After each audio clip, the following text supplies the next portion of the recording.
Hi boys, good morning, and today is 17th of September and here we are. School is still closed, you are still at home and probably following all the instructions by the health department. We do not know how long this situation is going to last. This is an experience all of us are having together. And I hope you are not losing your heart. Don't lose your spirits and make use of your time as well as possible. As to the best of your ability, don't let your brains rust. Don't simply sit idle. Keep studying, keep working, because you have a bright future, though the situation today looks gloomy. So build on what you have already learned and all the lessons, all the classes that we are providing for you. I have already posted the notes of class 6 or chapter 6 I think 2 weeks back. But all the same, to this video I would like to introduce to you what the chapter is about. The chapter is about urbanization, growth of working class and workers' movement, and as a result of that, what all had happened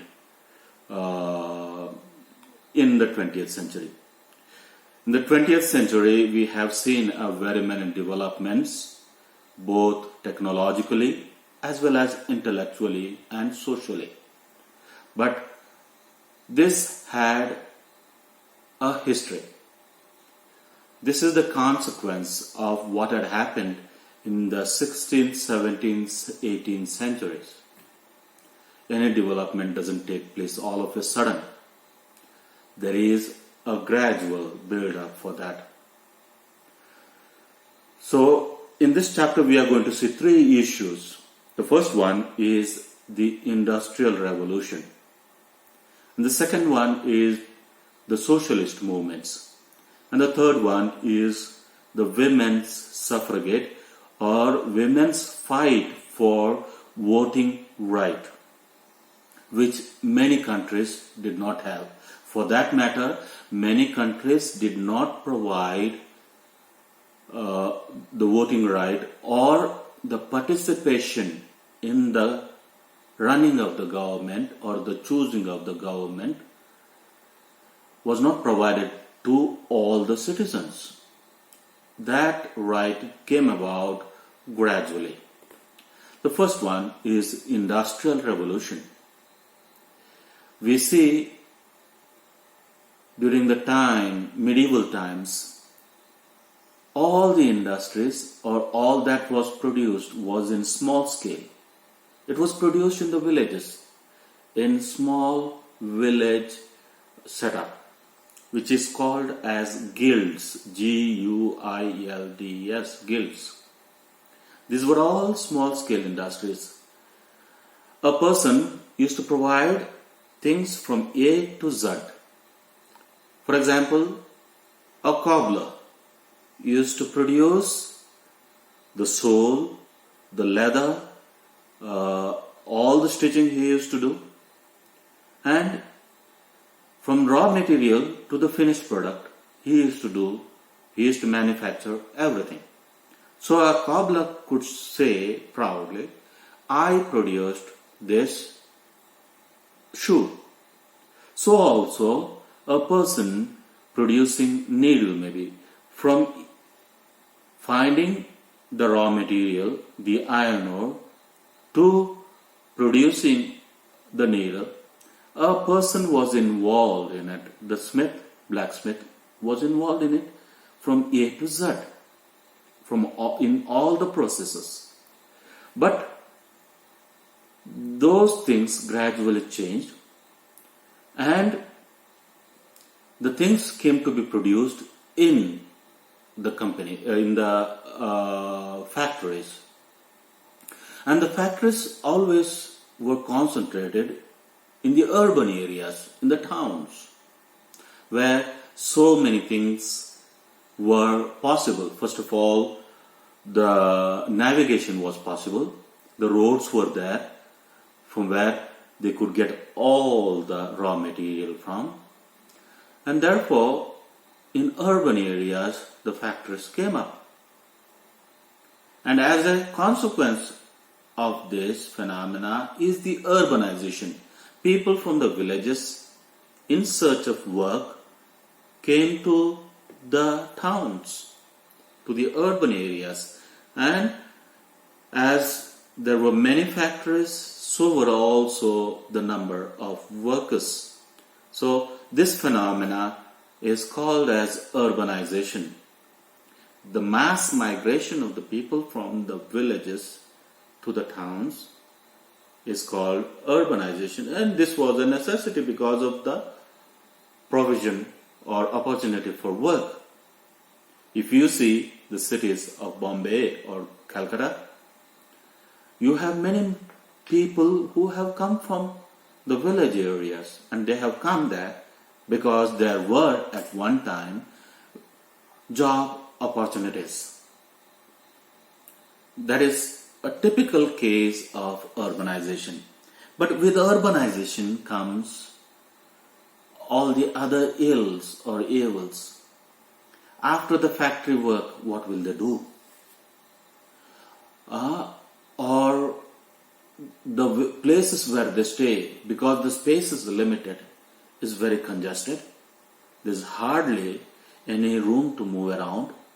So, unsanitary staying conditions as well as working conditions came about. And those who were working became a class of their own. In the medieval times, there were agrarian people who are called as farming class people or farmers, and there were aristocrats or feudal lords. And now there were new type of or new class of people was being added, that was working class people.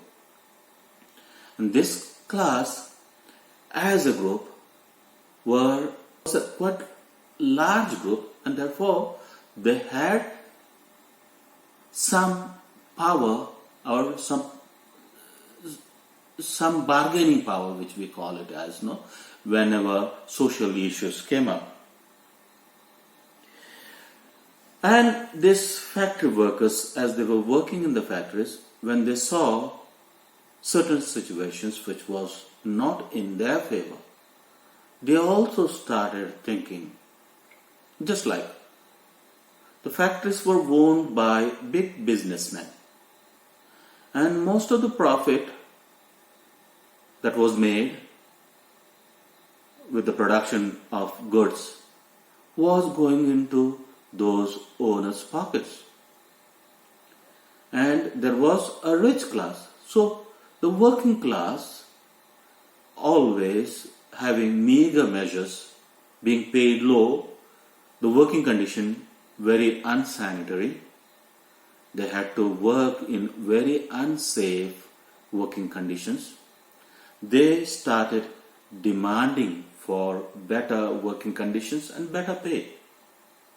Because of the disparity, the difference, huge gap between the rich and the poor, the working class and the owners, people started demanding their rights.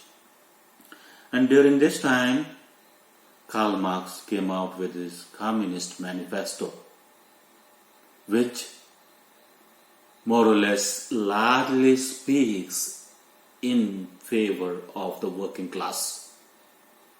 The second issue is Socialist Movement, which is connected again to the Communist Manifesto. Socialist thinking was not something that is new. It was there.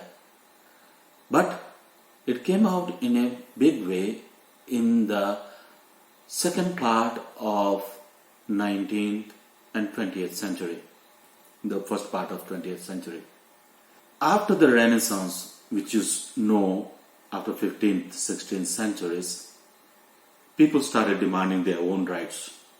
People were very conscious about their individualism. People were very conscious about freedom.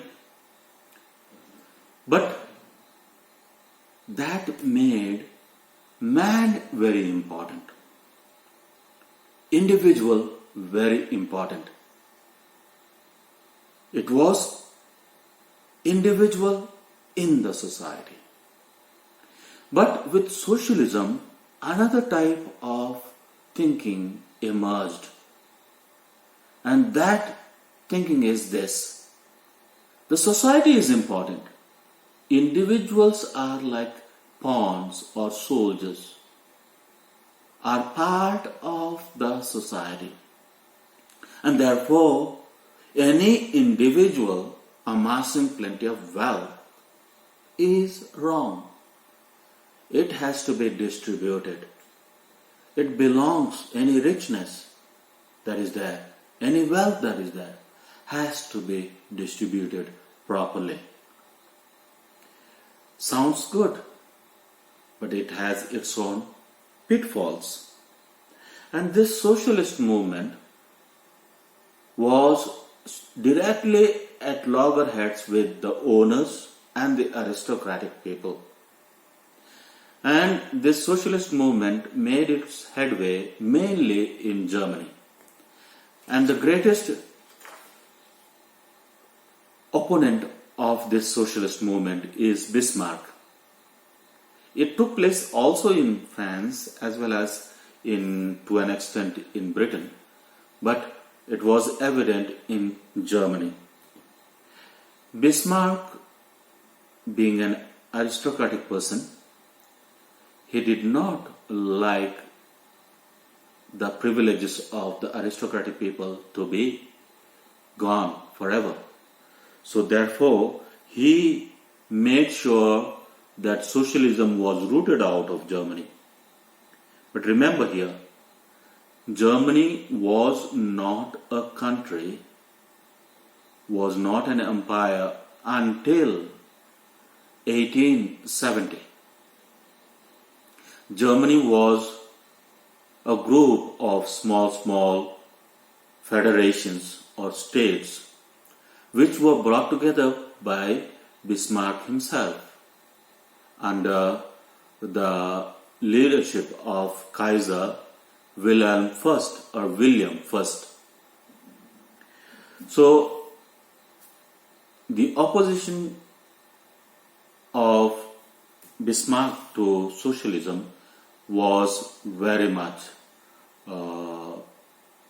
evident when he enacted laws, but he did not survive long because William II, the new Kaiser, wanted to be people's Kaiser or people's ruler, and therefore he asked Bismarck to resign. But the idea of socialism continued, and it was first evident during the Bolshevik Revolution, which was there, which is very important for the development in 20th century. The third issue that we are talking about is Suffragate Movement. That is, especially in England, women's fight to get a voting right for themselves. They were not allowed to vote. They did not having a right to vote is almost like not having any participation in the government. And until the 20th century, the mid-20th century, most of the governments were monarchical or despotic or dictatorial, you can say, or were under the colonizers. So naturally, it was so. Even in 1920s or 1930s in India, all did not have the right to vote. Only in 1920s or later on, those when representative government came about, the representatives chosen by the people participated in the government, only those who had land, only those who had some qualification voted. The normal people working in the villages, living in the villages did not have the right to vote. So also in England, in Europe, in many places, the women did not have the right to vote. The thinking was, very much medieval, very much primitive. So in 1903, women in England formed a group which is called as Women's Social and Political Union, WSPU. That group tried to voice its opinion and lobbied around the parliament and parliamentarians to have the right to vote. They did not succeed. It was a sort of aggressive and very violent movement in the beginning. But then, as the movement was going on, the World War broke out in 1914, and the women also participated in the war efforts. But after the end of the World War in 1918, the movement lost its relevance because the government on its own gave the right to vote to some people again, not to all people, but to some people. Those who had land, or those whose husbands had land, and those who were working and contributing some amount of efforts or national wealth, so to say. And gradually the women over 21 years, that is in 1928, everybody, all women about 28 also got the right to vote. And these are the three developments that took place that helped the thinking and the development and what all happened in the beginning of the 20th century. These are important movements. This shows how we have the society that we have today. The participation in the government, the industrial development and the consequences of it, and the socialist thought, the thought that certain things are to be shared, certain things belong to everybody. These were all the developments that took place in the 17th, 18th and 19th century. I would like also remind you that you are supposed to be preparing for the exam on 24th of September. Your exam time is from 9 o'clock to 11 o'clock, and the chapters that are covered are from chapter 1 to 5 only. All of Indian history will be covered in this midterm exam. I wish you all the best.